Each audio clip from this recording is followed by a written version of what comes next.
कीमती खुशबुओं में से एक खुशबू मुश्क कहलाती है। जहां ऊद की कीमत है, जहां अंबर की कीमत है, वहां मुश्क की कीमत जाके किसी अत्तार से पूछिए।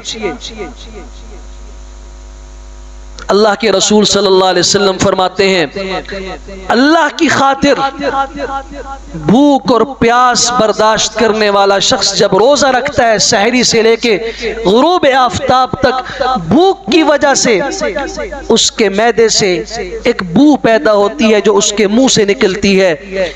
पास वाला उसके पास नहीं बैठ सकता उसकी बू की वजह से, लेकिन अल्लाह की खातिर रोजे के लिए, रोजे की वजह से, इस भूख की वजह से, खुलूवे मैदे की वजह से जो बू पैदा होती है, अत्यबु इंदल्लाहि मिन रिहिल मिस्क, अल्लाह के यहाँ मुश्क जैसी कीमती खुशबू से भी ज्यादा पाकीज़ा है।